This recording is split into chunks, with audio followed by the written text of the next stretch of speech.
اعوذ باللہ من الشیطان اللعین الرجیم، بسم اللہ الرحمن الرحیم۔ تمام اہل ایمان کو میری جانب سے مدرسہ امام حسین اکیڈمی کے انتظامیہ اور طلباء کی جانب سے جامع مسجد صاحب الزمان مکلی کی تمام تر انتظامیہ کی جانب سے بہت بہت مبارکباد عرض کرتا ہوں۔ برادران عزیز، مولا کائنات کی ولادت عین کعبہ کے اندر ہوئی ہے۔ مولا کائنات کی ولادت کے حوالے سے بہت سارے اختلافات مسلمانوں نے پیدا کیے کہ کسی صورت بھی یہ ثابت نہ ہو سکے کہ مولا کائنات خانہ کعبہ کے اندر پیدا ہوئے، جبکہ مولا کائنات کی ولادت جو ہے وہ جوف کعبہ میں ہوئی، بالکل وسط کعبہ کے اندر ہوئی۔ جب جناب فاطمہ بنت اسد تشریف لائی ہیں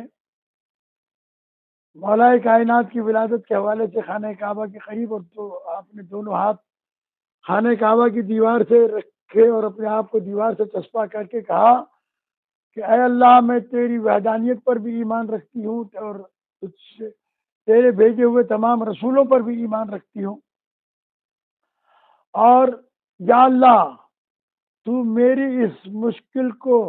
آسان کر دے اس بچے کے صدقے میں جو میرے شکم میں ہے۔ بہت سارے مسائل بی بی کی اس دعا سے حل ہوتے ہیں کہ جو لوگ کہتے ہیں کہ ائمہ معصومین علیہ السلام کی ولادت نہیں ہوتی اور یہ رحم میں نہیں آتے، تو یہ صلب میں بھی آتے ہیں، رحم میں بھی آتے ہیں، اور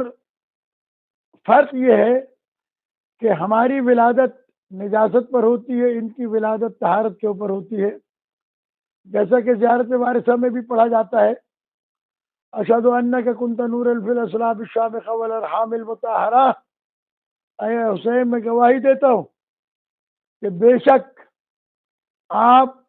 اعلیٰ ترین خاندانوں کے صلب میں بھی تھے اور پاکیزہ ترین ارحام میں بھی تھے۔ کیا تھے؟ نور تھے۔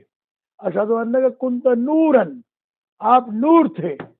لہذا اس بحث کو بند کیا جائے۔ اور مولا کائنات کو مولود کعبہ بھی کہا جاتا ہے۔ حضرت امام علی علیہ السلام کا مولود کعبہ ہونا یہ بہت بڑا فخر ہے، اور یہ بات بھی طے ہے کہ ان کی والدہ 3 دن تک وہاں رہیں، اور مزے کی بات یہ ہے کہ جب جناب فاطمہ بنت اسد خانہ کعبہ کی دیوار کے قریب کھڑی تھی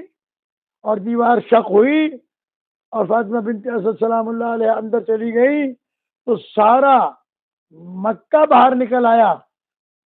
پریشان ہو گیا، اور جس کی زوجہ تھی حضرت محسن اسلام حضرت ابو طالب علیہ السلام نہیں آئے۔ لوگوں نے جا کے کہا، دروازہ بجایا کہ ابو طالب ایسا ہو گیا ہے کہ دیوار کعبہ شق ہوئی اور آپ کی بیوی اندر چلی گئی۔ آپ نے ارشاد فرمایا کہ بیوی میری یہ پریشانی تمہیں کیوں ہے؟ یہ بات اس بات کی دلیل ہے کہ جناب ابو طالب علیہ السلام جانتے تھے یہ منصوبہ پروردگار کے تحت گئی تھی۔ عزیزان گرامی، اس کے بعد اس دیوار کعبہ کے شق کو بند کرنے کے لیے کتنے جتن کیے گئے ہیں، کتنی دھاتیں بنوائی گئی ہیں، لیکن وہ درار آج تک بند نہیں ہو سکتی ہے، اور وہ نشان کعبہ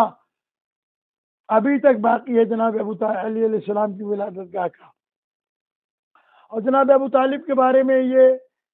بعض جاہلوں کا کہنا ہے کہ وہ پریشان تھے کہ اس بچے کا نام کیا رکھا جائے اور کس سے پوچھا جائے اور کیا کیا جائے، تو لکھا ہے سیرت نگاروں نے کہ حضرت علی علیہ السلام کی ولادت کے موقع پر حضرت ابو طالب علیہ السلام کوہ ابو قبیس پر گئے